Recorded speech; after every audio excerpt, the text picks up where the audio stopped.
No início do século XVI, a Ásia Central era um campo de batalha. Os clãs de Khiva, os uzbeques Shibanidas e os descendentes de Tamerlão estavam dividindo o legado da Horda de Ouro. Nesse caldeirão fervente de intrigas políticas e campanhas sangrentas, surgiu um homem que conseguiu unir as terras cazaques e se afirmar como o verdadeiro senhor das estepes. Seu nome era Kazim Khan. Ele não herdou o poder, ele o conquistou. Durante seu governo, os cazaques foram citados pela primeira vez na Europa e as leis aprovadas serviram de base para esta formação futura do Estado. Kazim Khan se tornou um símbolo de força, legitimidade e unidade das estepes, e tudo isso em apenas uma década. Olá, amigos! Bem-vindos ao canal Amazing History, onde a história ganha vida e se torna mais próxima. Hoje vamos continuar a série sobre os grandes clãs das estepes, e o nosso herói, Kazim Khan, um governante cujo nome, injustamente, raramente é mencionado no espaço público. Vamos corrigir essa injustiça e contar para vocês sobre um homem sem o qual o Cazaquistão moderno poderia ser completamente diferente. Preparem-se para ouvir a história de um estrategista, diplomata e reformador cuja vida foi cheia de batalhas, intrigas políticas e grandes conquistas.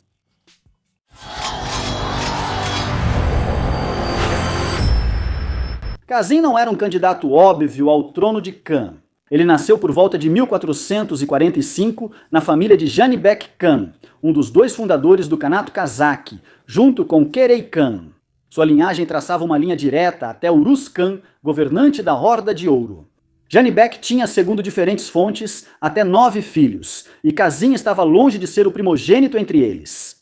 Além disso, no momento da formação do Kanato, ele ainda era uma criança e não participou dos primeiros eventos decisivos. Diferente dos herdeiros preparados desde cedo para o trono, Kazim conquistava respeito gradualmente, com firmeza, por suas qualidades, coragem, determinação e pensamento estratégico. Curiosamente, a mãe de Kazim, Jagan Begim, era de uma família nobre e irmã de sangue da mãe de Muhammad Sheibani, o poderoso governante dos uzbeques, sobre quem já falei neste canal. Assim, Kazim e Sheibani Khan eram primos de primeiro grau, mas esse parentesco não o salvou do confronto político. Pelo contrário, tornou o conflito ainda mais intenso. A estepe naquela época era um palco de intrigas dinásticas, onde o parentesco de sangue raramente se tornava um obstáculo na luta pelo poder. Na juventude, Kazim participou de campanhas militares sob o comando de seu pai e depois nas campanhas dos clãs cazaques contra Muhammad Sheibani. Ele é citado pela primeira vez nas fontes em relação à disputa por cidades no Azerbaijão, como Sirdarya, Suzak, Sauran e outras. Naquela época, quem governava era Burunduk Khan, o sucessor formal de Kerey, enquanto Kazim era um dos comandantes e organizadores do exército nômade. Kazim não buscava o poder supremo, pelo menos abertamente. O cronista Mirza Haidar destaca que Kazim respeitava os mais velhos e evitava um conflito aberto com Burunduk Khan, que formalmente permanecia como governante. A cada campanha fracassada, sua autoridade diante da nobreza cazaque caía. Burunduk Khan era visto mais como uma figura nominal, incapaz de unir as tribos e de enfrentar os inimigos externos. Ao mesmo tempo, Kazim, mesmo sem o título de Khan, reunia cada vez mais seguidores ao seu redor. Ele lutava com sucesso, trazia espólios, expandia sua influência e isso lhe garantiu o apoio das tribos mais poderosas. Na prática, ele já era reconhecido como Khan, mesmo sem uma coroação oficial. Mas essa dualidade não poderia durar muito tempo. Em 1511, Kazim removeu Burunduk Khan do poder. Segundo relatos, ele não recorreu à violência. Burunduk manteve a vida e foi enviado para a Transoxiana, onde passou o resto de seus dias. Assim, Kazim tornou-se Khan não apenas de fato, mas também oficialmente. Ele recebeu o poder com a bênção dos nobres e o apoio da classe militar, sem um golpe de Estado, mas com mão firme. Essa forma transitória de poder, do prestígio à legitimidade, serviu de prólogo para a era de seu florescimento. Assim, no momento em que Burunduk se retirou e deixou o Kanato, Cassim já era o líder de fato de uma parte significativa da nobreza cazaque. Ele viveu quase 65 anos antes de se tornar Khan. E foi exatamente essa longa preparação, repleta de batalhas, alianças, derrotas e vitórias, que tornou seu governo tão bem sucedido. Ao se tornar Khan, Cassim se viu em uma situação incomum. Seu poder não foi herdado, foi conquistado. Isso significa que ele precisava manter o poder não pela autoridade da dinastia, mas por suas qualidades pessoais e força real. O início de seu governo coincidiu com um período extremamente difícil. No sul, os Sheibanidas continuavam sendo uma ameaça. No oeste, havia a instável horda Nogai. E no leste, os antigos aliados, os mogóis, cujos interesses também iam além das fronteiras tradicionais. Em 1510, o Khan uzbek Muhammad Sheibani morreu em uma batalha contra os Kizilbash Safávidas perto de Merv. No entanto, pouco antes disso, ele realizou uma grande campanha contra o Ulus de Kazin, que chegou até os limites de Uli Tal. Embora o próprio Sheibani não tenha morrido nesse confronto, a derrota para os cazaques foi pesada. Autores medievais até afirmaram que isso minou as forças e o moral de Sheibani, tornando-se uma causa indireta de sua morte pelas mãos dos Safávidas. A vitória de Kazim nesse episódio elevou muito seu prestígio entre a nobreza nômade e as tribos sob seu comando. A partir desse momento começou a rápida expansão do Kanato. As tropas cazaques sob o comando de Cassim conquistavam cidades do Sirdaria, controlavam rotas de caravanas importantes e fortaleciam sua influência em Semirechye. A autoridade de Cassim cresceu tanto que, mesmo sem acordos formais, as tribos e clãs se uniam voluntariamente, reconhecendo seu poder supremo. Ele se tornou uma espécie de ímã político nas estepes, em torno do qual começou a se formar uma identidade cazaque unificada. Já no primeiro ano de seu governo, Cassim Khan enfrentou uma reviravolta inesperada. Em 1511, quem vocês acham que o procurou? Os Sheibanidas. Sim, os inimigos recentes, derrotados e desmoralizados após a morte de Muhammad Sheibani na batalha contra os Kizilbash, buscavam ajuda para lutar contra os Safávidas, o estado xiita liderado por Ismail I. E a ajuda veio. Cassim enviou um exército ao sul sob o comando de seu filho Abulkair. No entanto, o exército combinado cazaque-uzbek foi derrotado. Nessa batalha, Abulkair também caiu. Sua morte foi não apenas uma perda pessoal, mas também uma lição dolorosa. A luta contra os Safávidas exigia uma estratégia diferente. Após essa tragédia, Cassim concentrou-se no objetivo principal, o Sirdaria.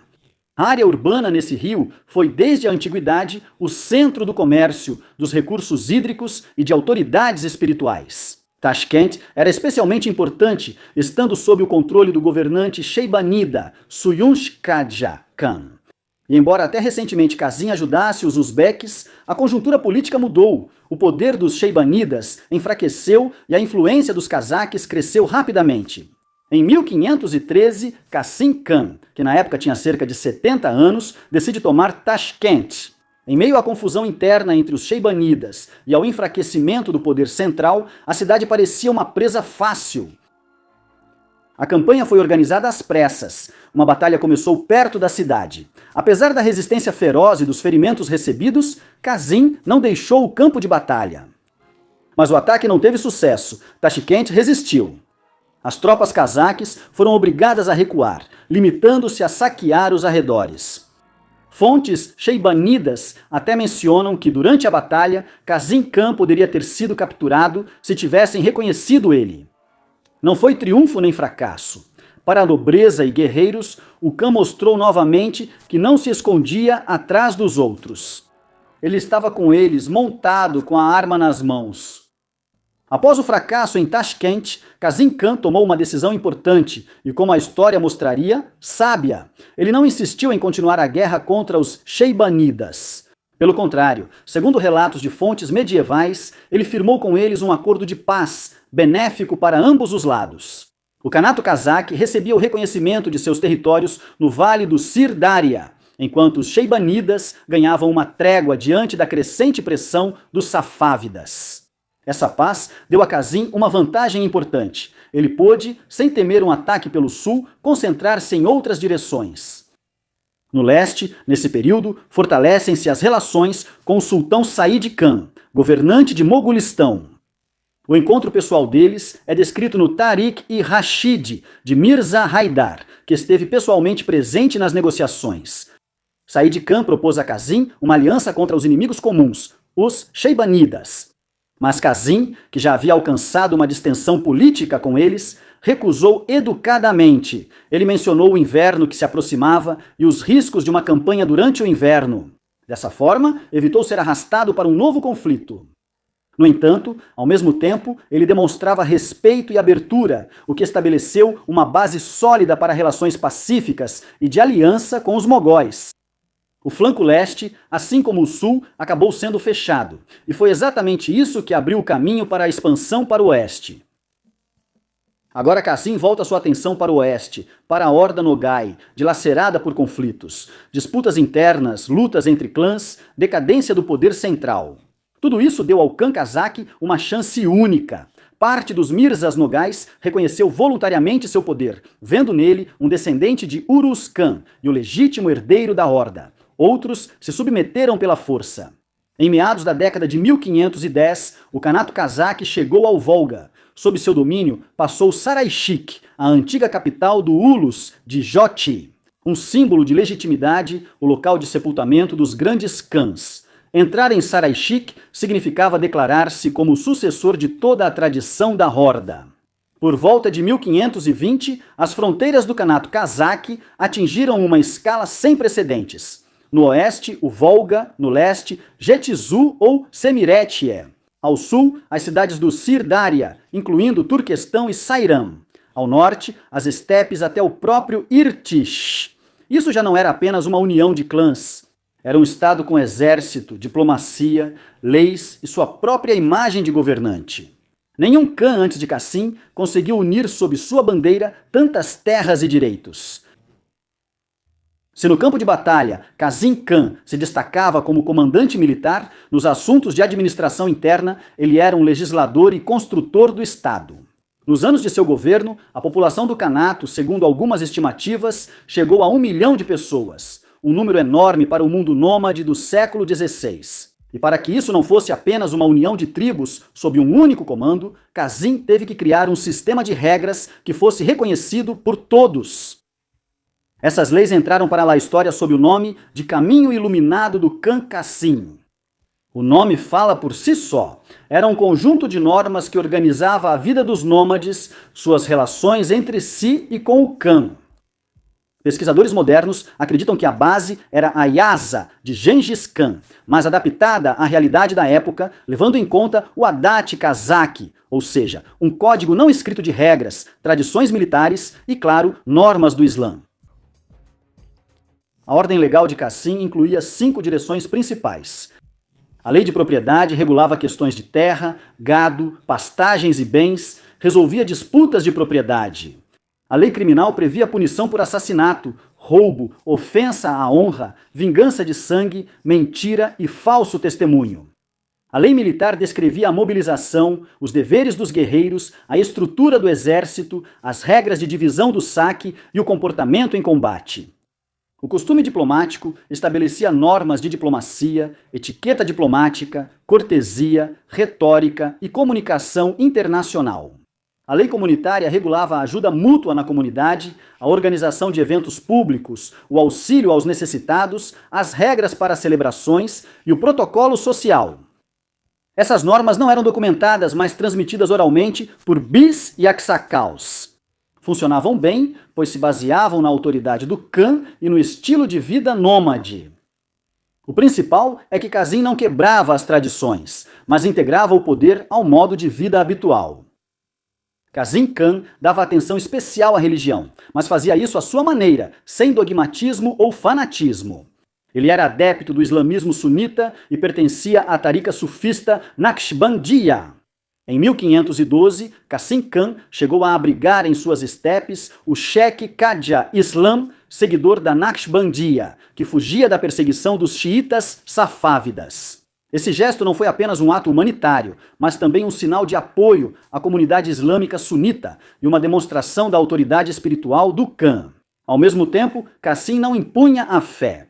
Em seu canato existiam ambas as tarikas, a Naqshbandiya e a Yassawiya. Além disso, em uma mesma família, irmãos podiam pertencer a diferentes ordens, e isso não incomodava ninguém. Não havia conflitos de base religiosa, e nisso se manifestava a maturidade da elite cazaque. Esse equilíbrio entre vida espiritual, tradição e pragmatismo político tornou-se a base da ordem interna. Qasim Khan construiu não apenas uma aliança de clãs, mas um sistema político estável. Ele usou os costumes do Adat, leis, religião e autoridade pessoal como pilares complementares de seu poder. É nisso que reside seu verdadeiro legado. Ele não foi apenas um vencedor em batalhas, mas também um legislador sábio e unificador. A morte de Qasim Khan marcou o fim de uma era inteira. Durante muito tempo, houve divergências na literatura histórica. Algumas fontes indicavam o ano de 1500 e 18 outras apontavam para 1524. No entanto, segundo pesquisadores cazaques que se baseiam em menções diplomáticas nos arquivos russos, a data mais provável é o inverno de 1521. Foi justamente nessa época que, supostamente, Qasim faleceu em Saraishik, cidade que, naquele momento, havia se tornado sua residência política e símbolo da legitimidade da horda recuperada. A dúvida sobre seu local de sepultamento durou muito tempo. No entanto, conforme relata a Forbes Cazaquistão, dados históricos dos últimos anos também confirmam plenamente que Qasim Khan foi sepultado exatamente em Saraishik. Os arqueólogos continuam as pesquisas na região da antiga necrópole. Se confirmadas as suposições, será uma das descobertas mais importantes para a história do Cazaquistão e para a ciência da Ásia Central. Saraishik não era apenas uma fortaleza de fronteira, era um lugar de memória, onde eram enterrados os Khans do Ulus de Joshi. O sepultamento de Qasim Khan justamente ali destaca seu papel como sucessor da grande tradição da Horda. Ele partiu não apenas como um governante, mas como um estadista, cuja influência era sentida muito além das estepes cazaques. Após a morte de Qasim, o Kanato mergulhou brevemente na instabilidade. O poder passou para seu filho, Mamashi Khan, mas ele governou por pouco tempo e morreu em uma luta interna. No entanto, outro filho de Qasim, Haq Nazar Khan, décadas depois, continuaria sua obra e reviveria o poder do Kanato, provando que o modelo político estabelecido por Qasim se mostrou viável. O legado histórico de Qasim é imenso. Ele uniu terras e tribos dispersas. Determinou as fronteiras do futuro Cazaquistão, estabeleceu as bases da ordem interna e consolidou a soberania do Kanato no cenário internacional. Obrigado por assistir até o final. Se você quer que nomes como Qasim Khan sejam ouvidos com mais frequência e mais força, compartilhe este vídeo. Deixe seu like e inscreva-se no canal. Até a próxima! Ainda temos muitos grandes nomes e histórias esquecidas que vamos trazer de volta do pó dos séculos.